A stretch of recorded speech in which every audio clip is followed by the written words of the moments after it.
Good evening. In this episode of NewsWrap, we examine the two big stories of South Africa right now. Discussion with Cilliers Brink, the executive mayor of Tshwane, and then Netcare's chief executive, Richard Friedland, gives us his input on the national health insurance.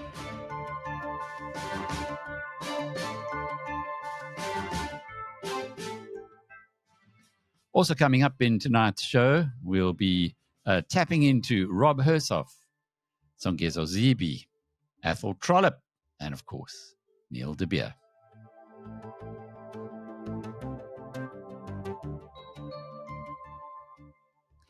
First up, let's find out what caught our attention in the past week.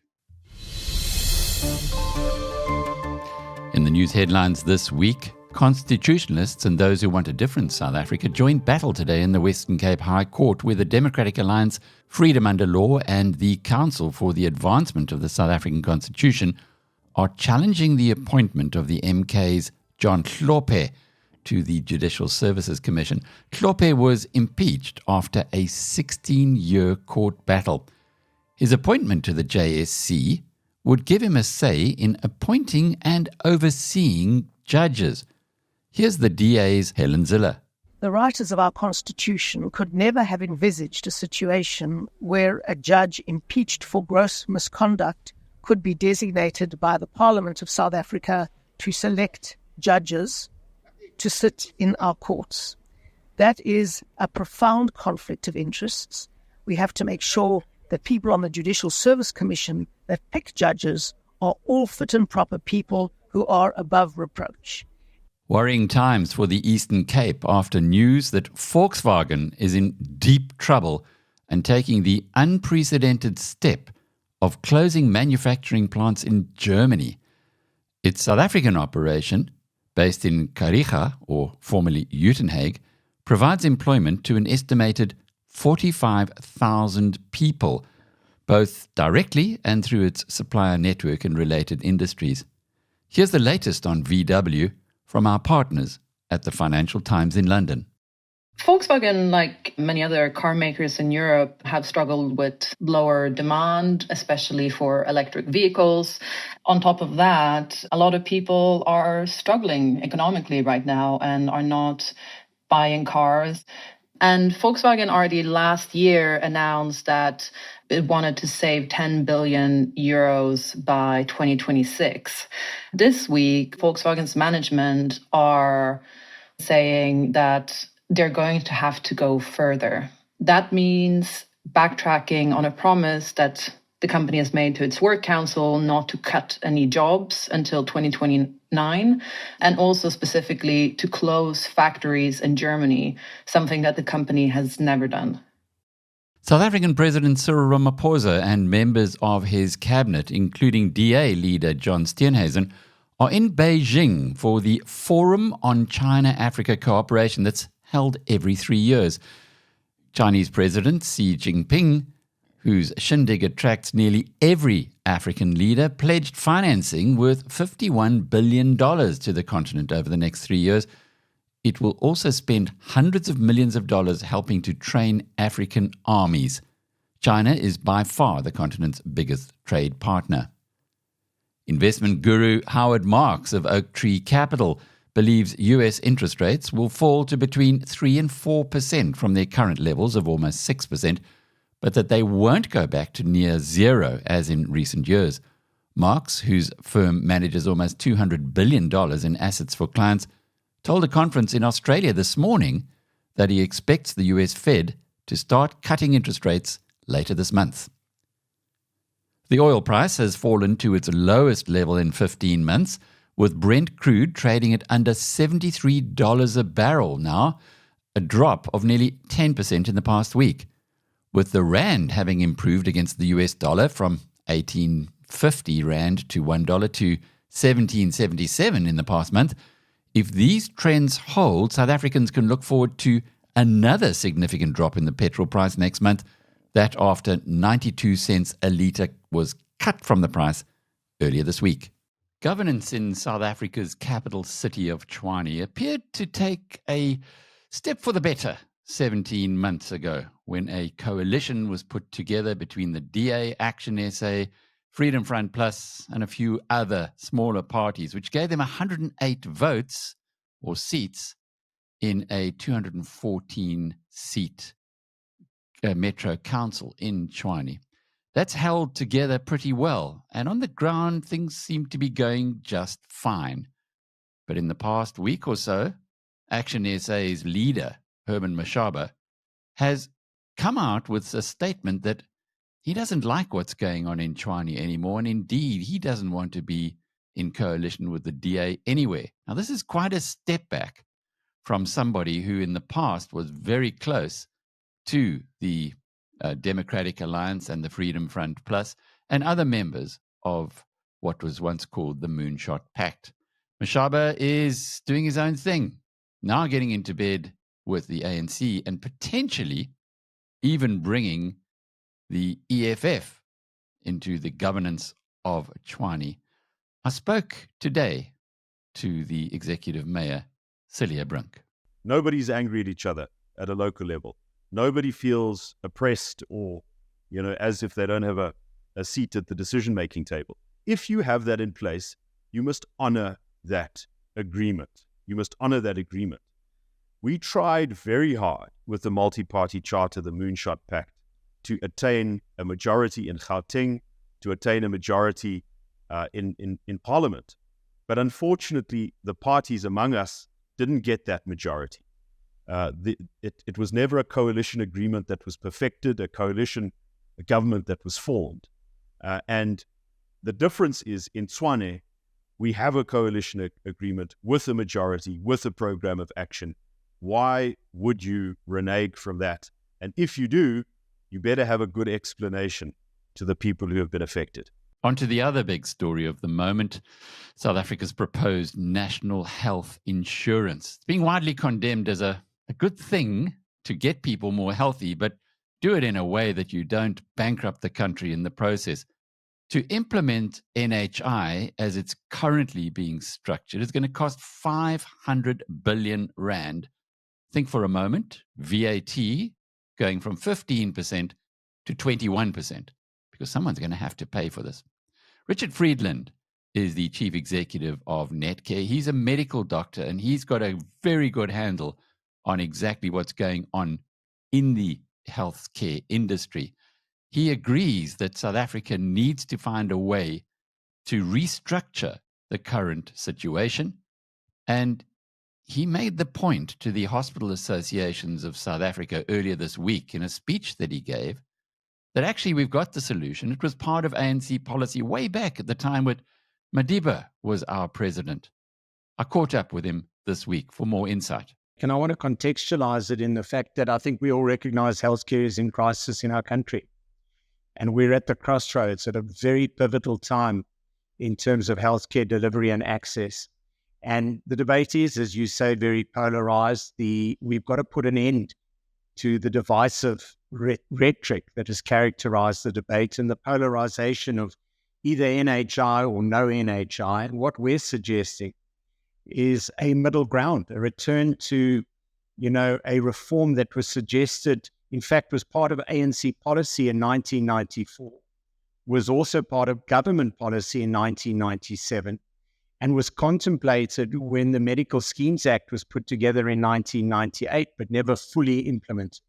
And what we're saying is that actually this is informed by over 2 decades of very significant research policy papers, this idea of mandatory cover for all of those formerly employed. And we only have to look around the world at where this works. You'd be surprised to know, Alec, that in over 61% of African countries, there's some form of mandatory cover.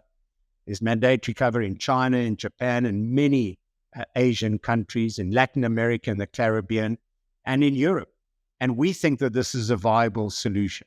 You might recall that last week, Freedom Front Plus's Corné Mulder said that on this program that after the May the 29th election, everything changed. Well, we've been seeing a number of the coalitions on a local level come under a lot of stress and pressure, not just in Tshwane, where there's much drama continuing, as we speak. I caught up with Rob Hersov, global entrepreneur, political activist, and the man who many credit for breaking the logjam at a speech that he gave at the BizNews conference 3 years ago, to get his view, Rob's view, on exactly how he thinks things are going to happen in this government of national unity and the whole new political dispensation that South Africa is going through. So I think the GNU will hold together, at least until then. And who knows what will happen when we have the municipals and when the ANC conference happens. Will Cyril be recalled? Will Paul Mashatile play his cards? He is a threat. He's always been very close to the EFF. I don't know how close he is to MK. The EFF is increasingly becoming irrelevant. MK is increasingly becoming the great threat. And I think we're fine till 2027. The Rand has done well since the election, put in about 2 Rand against the US dollar. The big question our community would have to you is, are we becoming investable? Not really.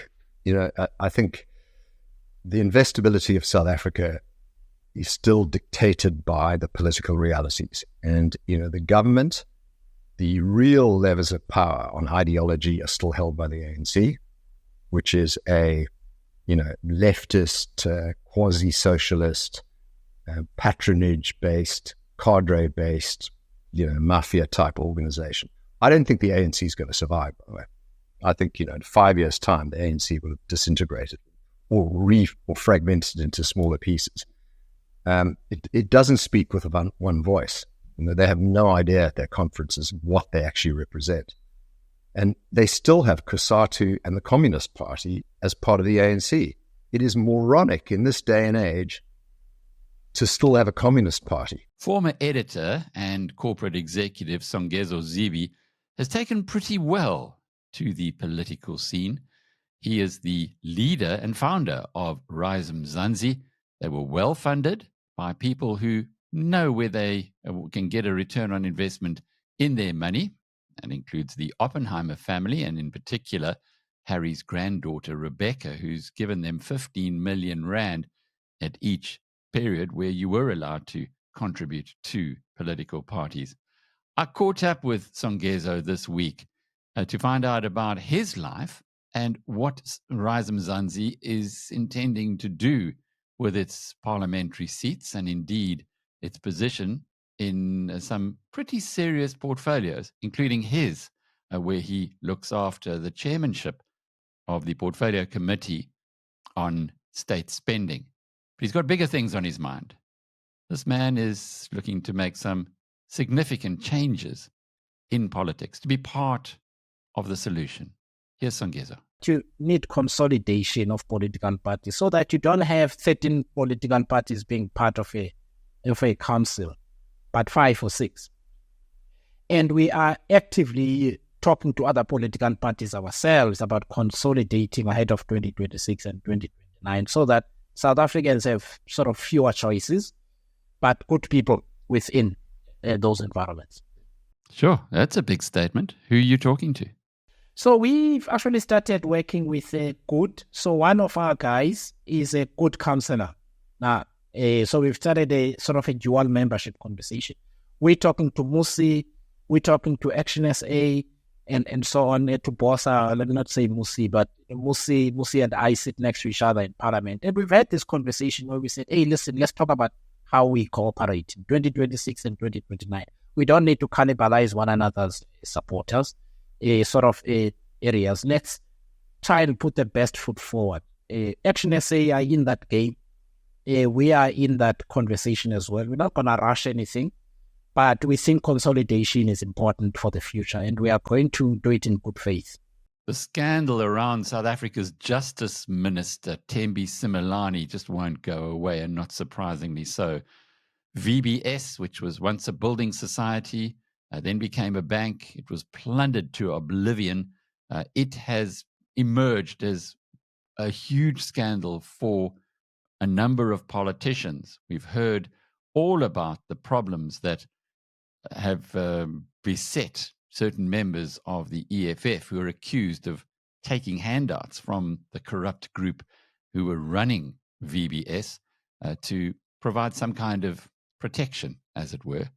But it has emerged in recent times that the Justice Minister was also favoured by VBS. And we do also know from the investigation that Advocate Terry Motau did into the organisation that the ANC gave money to VBS, deposited money there, and got kickbacks for it, or certain politicians did, even as its own internal bureaucrats were saying, don't touch this thing with a barge pole. Here's Athol Trollip from Action SA. Whatever explanation she gives to the president, as far as we're concerned, is neither here nor there, because we don't trust any of that stuff. I mean, even the president himself is under a cloud around the pala foreign currency that was stolen from his couch. Now, in my own understanding, if money is not dirty, it gets kept in the bank or in your wallet. But why would you keep money in a couch? To me, the obvious explanation is that money is dirty and you're hiding it in a place where you think that nobody will look for it. So the president himself is not beyond reproach. So we want this to be opened up in public. And in fact, we need it to be opened up in public because we as South Africans need a Minister of Justice who's completely beyond reproach, because the Minister of Justice also presides over the National Prosecuting Authority. And let me give you a shocking statistic. I've just written to the Minister herself today to ask her what she's doing in a parliamentary question, what she's doing about the fact that in the High Court in Johannesburg, in Gauteng, there's now a 5-year backlog to get a court date. So if you break the law, Chris, in Gauteng, and you go to the Johannesburg High Court, and the National Prosecuting Authority wants to prosecute you, they will get a date in 2029. Now, you can imagine that if the Minister of Justice is to preside over a matter that affects her, she might delay it interminably until 2059. So we can't have that. So look, this story has got many red flags about it, and that's why it's more important than ever before that the minister gets held to account, and she needs to be held to account in a court of law. That's the only place that's going to have any credibility. That story of continued cadre looting has really got up the nose of Neil de Beer, who has a regular Sunday show with my colleague Chris Steyn. Neil is the leader of the United Independent Movement. He reflected last week on what is happening to those people who have been outed as scoundrels and yet appear never to see any consequences. At one stage, every day, every week, every paper, every news clip was about the total demise of SOEs. And you remember the Honourable Minister Pravin Gordhan, I used to call him Gordhan, because he used to hide behind it. Just absolutely battered it. Wasn't a one day and night. Seemed that he stretched the test wickets. When the implosion of SAA happened, when the absolute disruption of Denel, one of the best armament entities ever created in the world, totally collapsed and got stuffed by Gupta. When we saw Portnet, Havenet, Spoornet, Reinet, Patnet all crumble and fall, and we actually saw the total demise of what was once the pride and prowess of our country.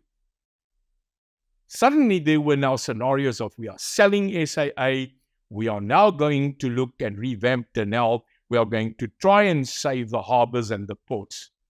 They still haven't been.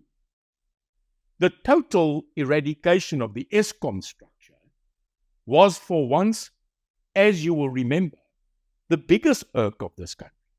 Now, Chris, I'm asking myself, am I back in Lala Cuckoo land? It's as if it's just disappeared. All the charges, all the looting, all the destruction, all the ghost workers, all the money that was looted, all the problems with these SOEs is now not even discussed. It's as if we've just moved on. Now, my opinion is gabillions and gatrillions of your and my money went in there. Our savings, our life's equity went in there. And I'm just amazed that those are state-funded entities, in other words, paid for by the taxpayer, and we are hearing absolutely nothing. And in my opinion, because it's government-owned, government-funded, and it was so wrecked and ruined, it is as if silence is treason to the people. Now, I don't want this to go. I want to know, what are we going to do with the SOEs? What is the plan? And what is the benefit to me, the taxpayer, to continually fund entities that were so destroyed that we don't even talk about it? We cannot let that off the radar. We mustn't forget, as the people, what was done to us, what needs to be done, and how do we correct it? We end this week's news wrap on a sad note. Earlier this week, long-time Member of Parliament Greg Krumbock passed away. Krumbock had taken early retirement after illness forced him to leave his post as the DA's national campaign manager only days before the May 29 election. Now, just 3 months later, he is gone. DA Federal Council chairperson Helen Zille described Krumbock, who served the party for over 3 decades, as, quote, a strategic mastermind whose operational brilliance and meticulous planning were instrumental in turning the DA into a formidable electoral machine. In a public tribute this week, she said, Greg will be remembered as a man of integrity, a dedicated public servant, and a true champion of democracy. Krumbock was 64. Rest in peace. Until next week, I'm Alec Hogg of BizNews.com.